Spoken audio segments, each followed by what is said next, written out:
Okay, so I've made a couple of dozen of these videos now, and I've had nearly as many viewers, and some people might say that I've been a little bit harsh on the movies that I've reviewed. And there's a good reason for that. You see, the truth is, I have a major obsession with Winona Ryder, and as far as I'm concerned, if Winona Ryder isn't in a movie, then it isn't worth watching. And conversely, if Winona Ryder is in a movie, then by definition, it's one of the greatest movies of all time.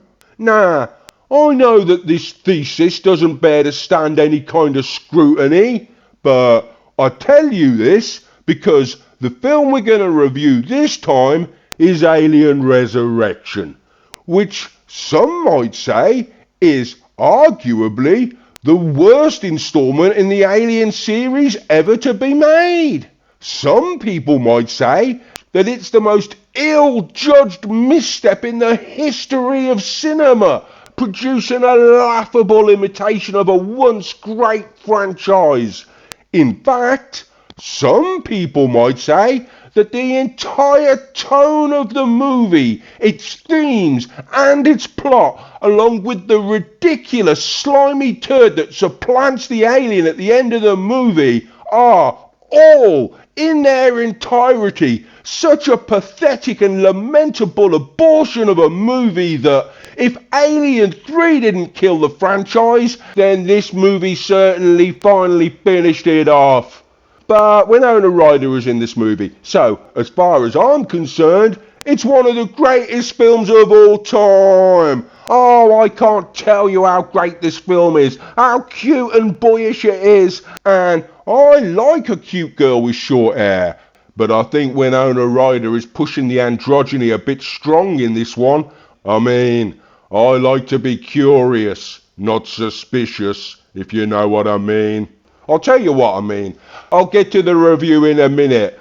I mean, when it comes to fucking a trans girl, you know what? Now I think about it, this really has got nothing to do with the movie. So, I'll get on with the review. So, this movie is called Alien Winona Ryder or Winona Ryder Erection or something, I don't know. I tuned out before it started, really.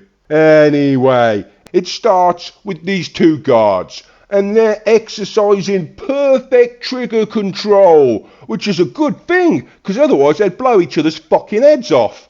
And then we get to see they got Snowflake in a test tube, and she's still a skinhead like she was in the last movie. And I know what you're thinking. You're thinking, hold on, didn't she throw herself into a huge fucking furnace at the end of the last movie and completely obliterate her remains? And the answer is, yeah, you're right, that's exactly what happened. And then you must be thinking something like, oh, well, it would be a laughably ridiculous idea to have them bring her back from a drop of blood or something. So, how did they actually do it? They brought her back from a drop of her blood. And because she had an alien inside her, now she's part alien as fucking well.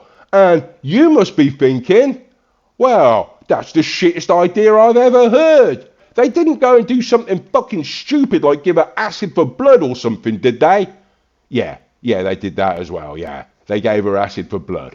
Nah, I know you must be choking on your own incredulous contempt right now in sheer disbelief at the ludicrous contrivances of the plot. But what you've got to remember is, this is one of the greatest films of all time. Absolutely, completely impartially and impishly, completely unbiased and boyish, without any impish boyishness at all. Now, where Winona are we? Oh, that's right. So, they go and scrape up Snowflake's spot of blood and grow a whole new half-alien Snowflake with an alien inside her. And they take it out and they try to teach Snowflake things like hand and cherries and not to be such a horrific fucking racist and everything. So, she ditches the skinhead look and switches it out for the crazy eyes stare. Anyway, then this crew of space pirates turn up with this confused looking boy on board. And he's wandering around not looking sexy or attractive at all, because I'm not into guys. But then I realise it's Winona Ryder, and I'd smash the living shit out of her. I'd pound her into the bed. I'd do things to her that no man would be proud of. Anyway, she's part of this group who have kidnapped a bunch of people in their sleep and are going to sell them to be used in horrific science experiments that will kill them all. So, she may look cute, but she's a bigger fucking psycho than Snowflake, and a human slave trader as well. So, I can't say that I agree with her politics and all that, but I'd still rail her like a fucking train. Anyway, Winona Ryder and the crew of pirates are just hanging around with Snowflake, playing basketball and having a good time.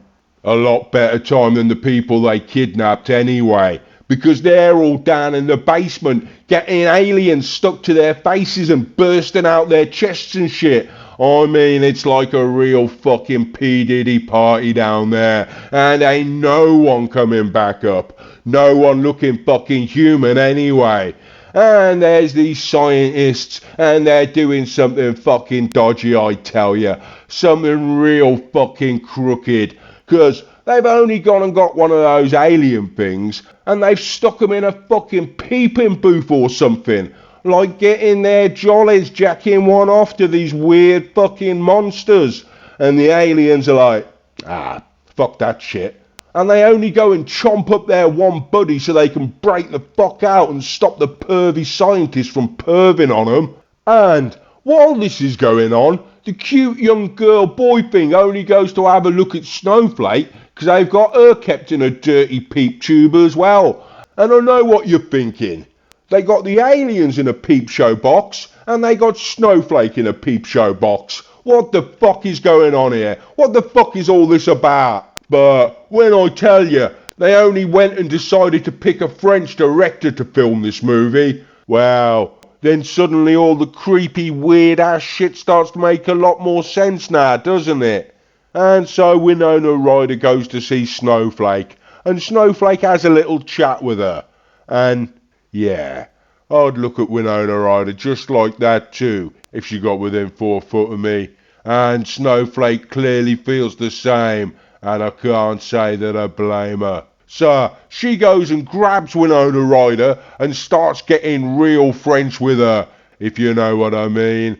And at this point, the film is looking to take a really good direction, like a really good direction in my opinion. But just as you're reaching to undo your belt, Snowflake only goes and throws her down, and that's the end of any kind of girl-on-girl boy kinky French action we're going to see in this fucking movie. And just for that one shot alone, I'm glad they got a French director in. This is one of the best films of all time.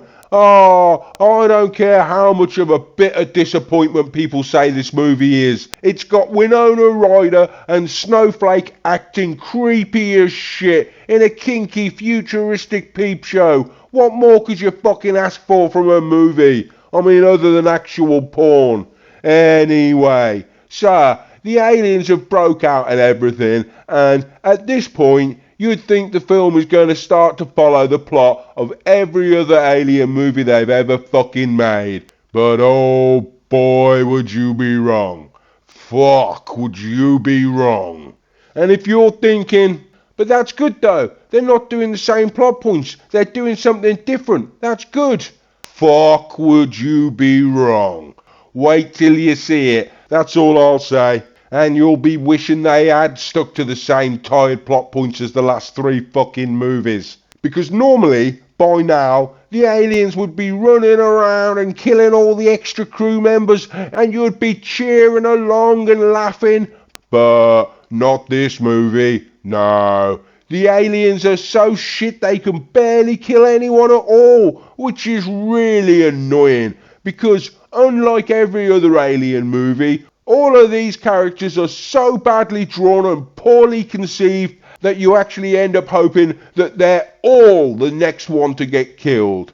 And to make it even shitter, the only characters that are any fucking cool get killed, and all the shit characters you fucking hate survive, and there's a fucking lot of them.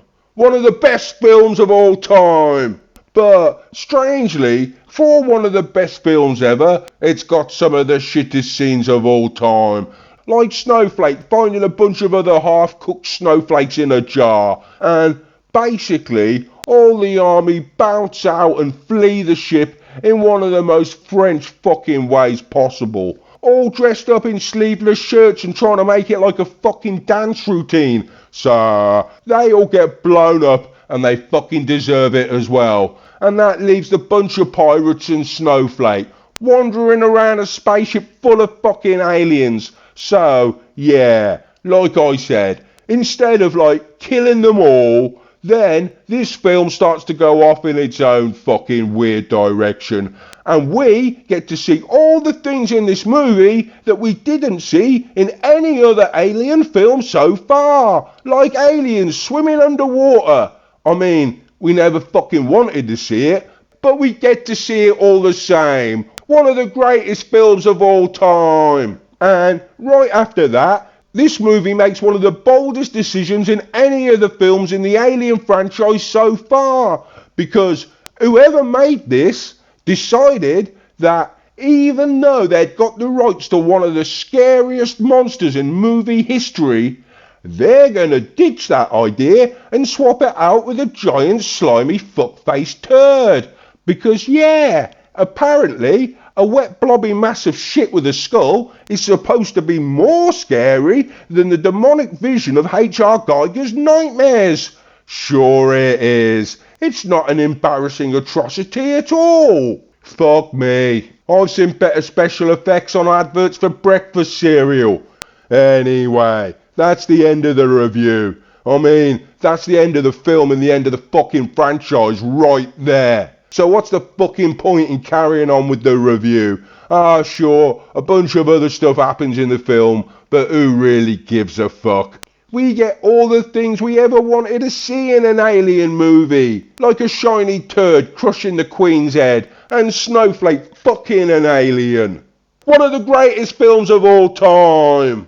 We get to see Snowflake acting like a dog, and it turns out that Winona Ryder is actually a robot all along. Like I couldn't have fucking told you that. You ever see her give an interview? One of the greatest films of all time. We get to see Snowflake turn the slimy turd into strudel, and get to see that Earth in the future is totally fucked, and so is everyone on it. One of the greatest films of all time. Well, I say that it's one of the greatest movies of all time, but only because it's got Winona Ryder in it. If it wasn't for that, it would just be another stupid fucking movie.